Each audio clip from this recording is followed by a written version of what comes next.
Athletes around the world have been relying on sports massage for years to increase their performance and decrease their injuries.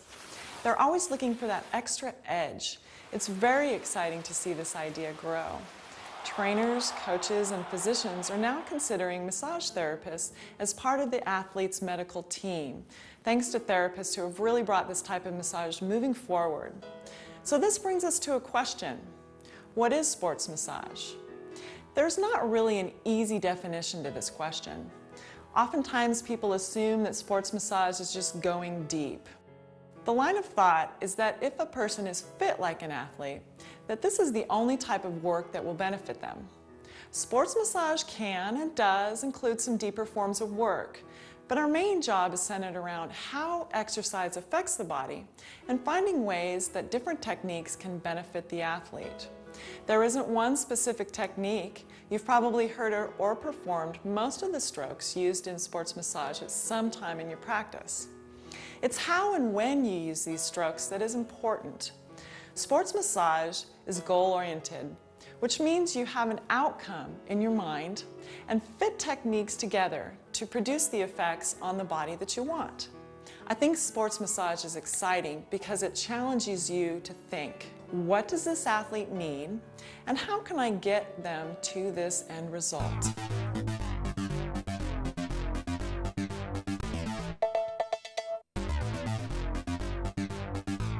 Event sports massage takes place in a wide variety of places. You may find yourself outdoors, in locker rooms, the sidelines, wherever the event is happening.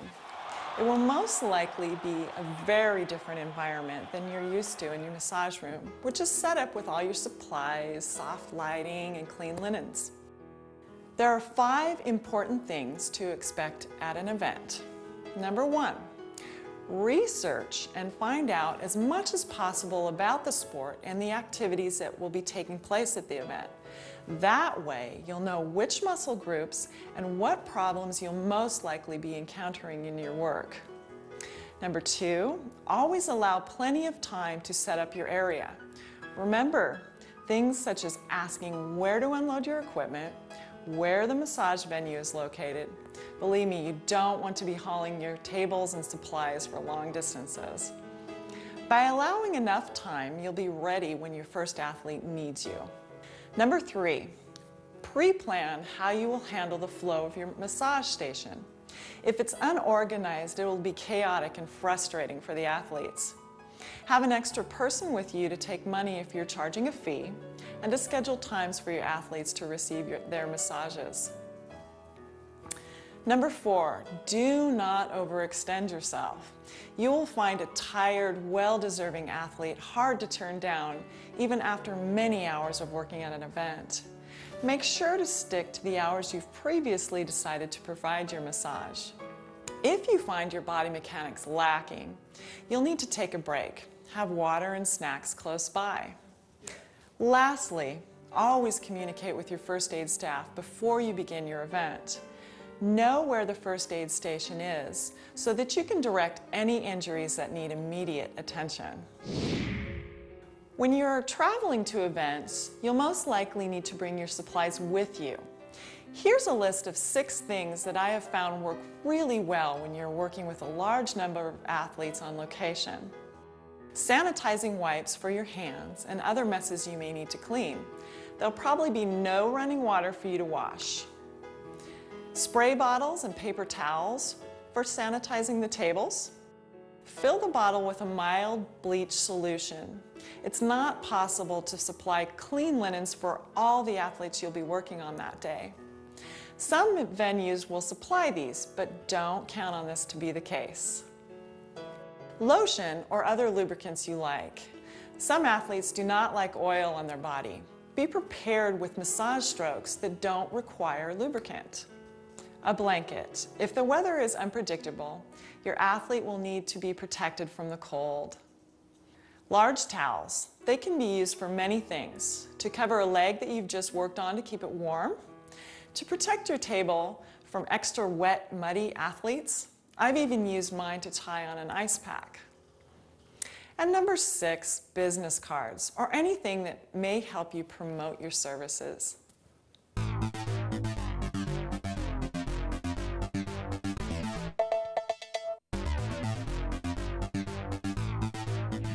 The main strokes used in event sports massage are compression, broadening, frictions, petrissage, compressive effleurage, and various types of tapotement. You will need to know what effects these strokes have on the tissues, exactly when to use them, and at what depth and pace they need to be applied to the athlete. When you really understand what you're trying to accomplish with the stroke you use, whether it's warming the body, flushing the tissues, you'll be able to apply these various strokes to any event situation and produce great results for the athlete. A compression stroke is used to loosen the muscle tissue and prepare the body for the next strokes you may be using. You'll want to use a straight down pressure towards the bone and straight back up. Do it about 3 times up through the muscle and then bring it back into a light effleurage stroke and perform straight down and up again 3 times. And then you'll brush it back, push down. Now I'm using a fairly good pressure here. It's not hurting her.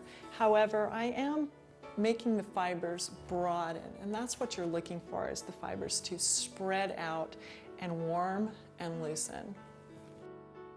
The next one you'll be using is called broadening.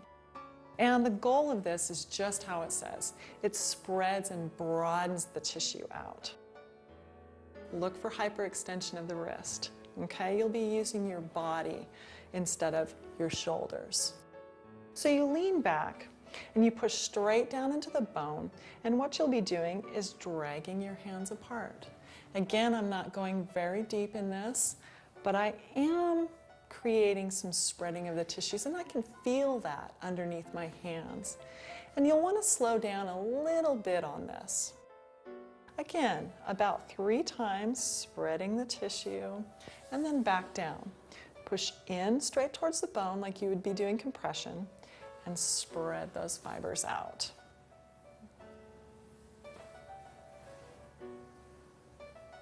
Next one is different types of frictions. There'll be 2 that you're using. One is kind of a broad general friction. It's called circular friction. Now this isn't the circular friction that you're thinking of when you do little tight intense circles to break up tissue. You'll be using your whole hand on the area and don't move it from that spot, meaning it doesn't slip around the skin. Have good contact with the muscle, and then you'll just perform circular movements.